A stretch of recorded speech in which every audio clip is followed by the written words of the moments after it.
তারা হয়তো কোনো তারকা নন, কিন্তু উত্তর নাইজেরিয়ার এই গল্প অনেকেরই জানা। চিবকের সেই স্কুল ছাত্রীদের কয়েকজনের মা এরা।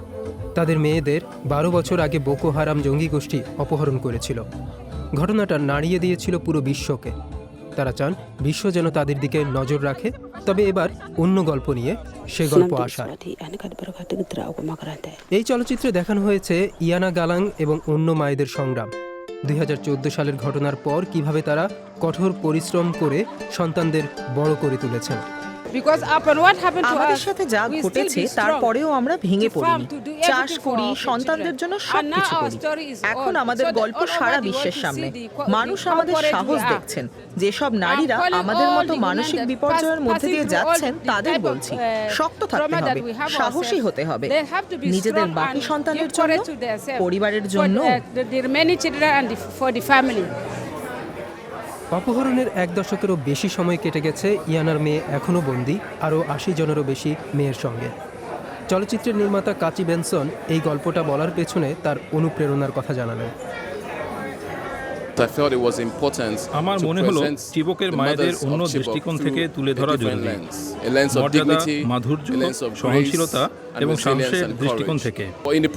ছবিটি বানানোর সময় বুঝেছি এই নারীদের সম্প্রদায়ে একটা চাহিদা আছে।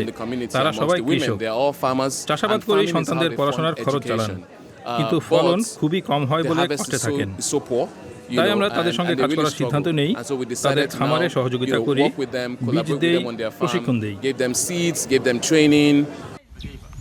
কাচির দলের এই প্রশিক্ষণ ও সহায়তায় ইয়ানা এবং অন্যদের ফসলের উৎপাদন অনেক বেড়েছে। লেগোসের কিছু কারখানা তাদের কাছ থেকে সরাসরি চীনাবাদাম কেনে এখন, ফলে তাদের আয়ও বেড়েছে।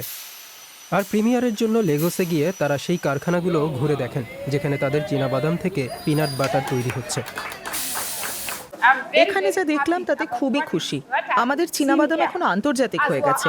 আমরা ভাবতাম এটা শুধু স্থানীয় জিনিস, কিন্তু এখন বুঝতে পারছি কতটা গুরুত্বপূর্ণ। প্রিমিয়ারে অতিথিদের চিবকের মায়েদের উৎপাদিত চীনাবাদামের তৈরি খাবার পরিবেশন করা হয়েছিল। এই প্রিমিয়ারে চিবকের মায়েদের মুখে যে আনন্দ দেখেছে তা উপেক্ষা করা কঠিন।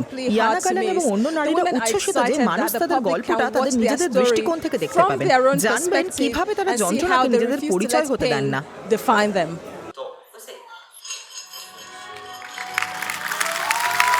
এই দৃঢ় মনোভাবই উপস্থিত দর্শকদের অনুপ্রাণিত করেছে।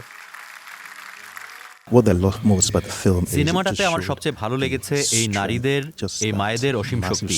সত্যি অসাধারণ। তথ্যচিত্রটা খুব মর্মস্পর্শী। নারীদের সহনশীলতা, ধৈর্য এবং শোকের বিভিন্ন পর্যায়ে অতিক্রম করার বিষয়টা তুলে ধরা হয়েছে।